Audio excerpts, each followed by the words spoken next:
Good morning. 40 days and 40 nights we've been doing these journals. And I thought, since this is the perfect timing, this journal is in December of 1996 now. We're just about to transition into 1997. And I can't believe, but we're on episode 40 of this from just 1996. So it's pretty exciting. I was reflecting on, this has been like time travel, going back. And there's been some reflections that I've had in looking at this, that how things have, maybe seeds that were planted here in 1996 that are still here today, and things that were, because I'm still amazed that there's no internet yet, that I haven't met many of the key people in my life, but there's some core things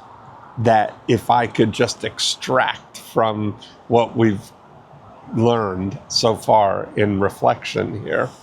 Number one is the decision to start journaling and recording things. April of 1996, starting with journal number one, that has been, I think, of all of it, the greatest gift, the greatest thing that has sustained for me.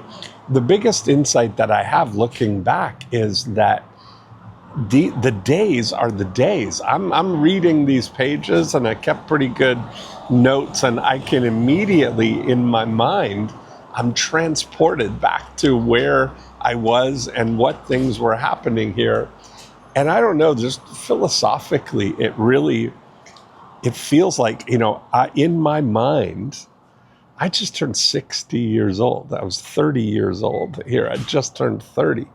And I'm realizing I feel exactly the same as I did back then. Like there's no difference in the way that I react to, or my core nature, I think, of the things that I do. So having this as a record, I think you will really, what are we in, 2026 right now? Your 2056 self will thank you for starting journaling here in 2026. And looking back, a lot of the recurring things, like a lot of the things that I use the journal for, number one is this ongoing dialogue with myself. And I think that you'll find that very useful. I would send pages of having dialogues with myself, or just thinking about my thinking. And I think, we're pretty smart. We pretty much, our intuition is right in many ways, that if we just dig into that and explore it, we can come to pretty good conclusions on things. I can see a lot of hunches that we're starting to joke here, are starting to brew here. And I noticed in like this next period coming up, I'll give you a little foreshadowing. There's a period on the thing, is like the question at the top of my page was, what am I going to do about the internet? And I was describing and feeling like, I think the internet is really going to be something. And it was so funny. So we'll get into that here in 1997. But having these conversations with yourself and just asking those questions is going to be a big thing. Get into the daily practice of writing things down in a journal that you're going to keep for the next 30 years. Okay, the days. I find that a lot of the ongoing architecture of my life, lifestyle design, and the things that I'm doing in these journals, I still do. I still use the pages as a tryout zone for lifestyle, changes that I'm looking at making, or just things architecturally in the days, the way that I want it. But it's amazingly similar, that what I wanted and liked back then is the same things. I remember This is right at the period when I first moved to Florida. And I had a routine of I would wake up and I would go for a walk, and then I would come home, I would fix some breakfast or either go for breakfast. But I was always then, I would start my day watching Regis and Kathy Lee. And I always thought to myself, because there was one segment, I remember this so well, where they kind of followed Regis around for a day. And, you know, he lived right across the street from where the studio where they filmed it. And he would wake up in the morning, he'd have coffee or breakfast with Joy, he'd get dressed at home in his suits and whatever he was going to wear that day, he would get dressed at home. And then at 8:30, he would walk across the street and he would sit in the makeup chair and they'd put a little makeup on him, and then he would pick up Kathy Lee at her dressing room, and at 9 p.m. the music would come on and they would start the show. And he would just spend the first 10 minutes of the day just recounting everything that he was doing and Kathy Lee. And I thought, as soon as that show was over at 10, he was on about his day, go have lunch with David Letterman, or go, tell about going to Mar-a-Lago with Donald Trump and George Steinbrenner over the weekend.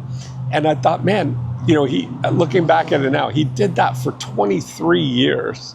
Every morning at 9 a.m., he was live on television, and the rest of it was just being Regis. And I think that to me had some kind of impact, because as I come at it now, that at 60, what I'm bought into is just being Dean Jackson.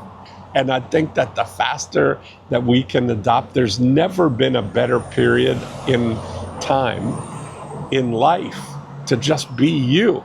A lot of the things, the advantages that you have now, we didn't have in 1996, right? You think about all the reach that you can have, the community, the options, the things that are there for the taking right now.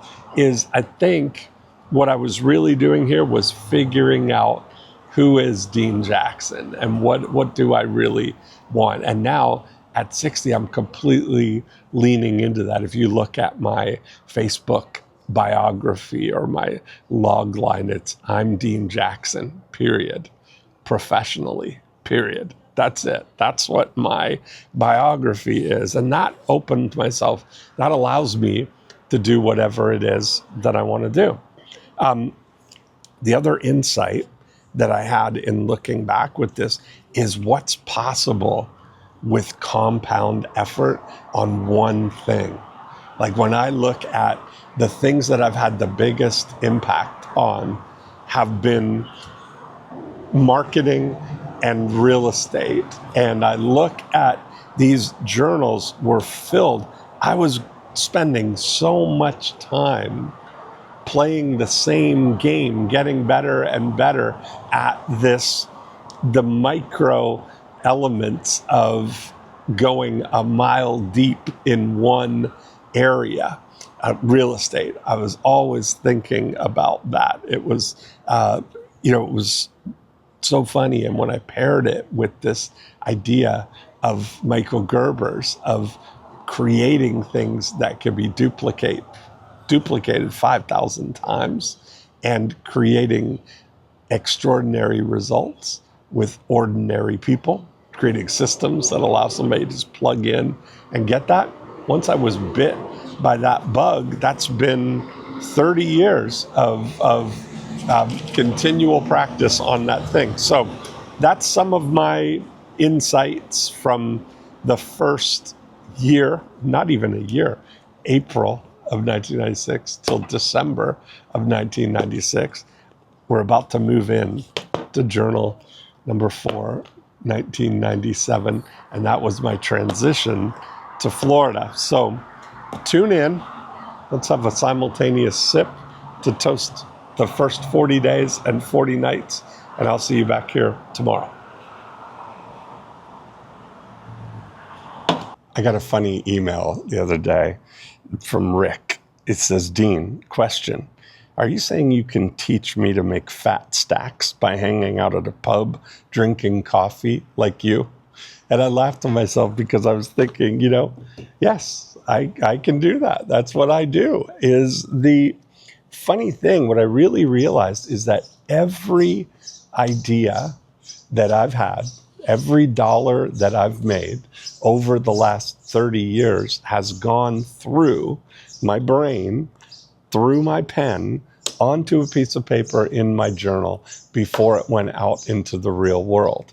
And if I can turn people onto that activity as a driver for what to do, what to think about, what to ask yourself to draw out, what the next most valuable action is for you, and how to find the most profitable things that you can install in your business, I'm all for it.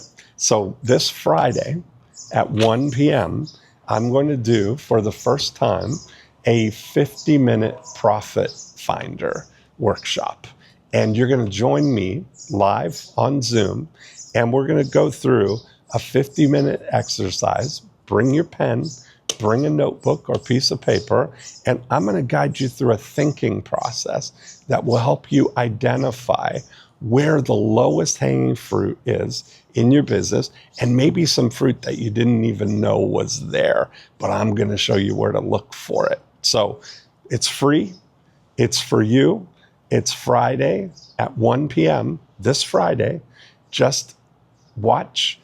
Go to, what did we call the website, Josh? 50-minute profit finder.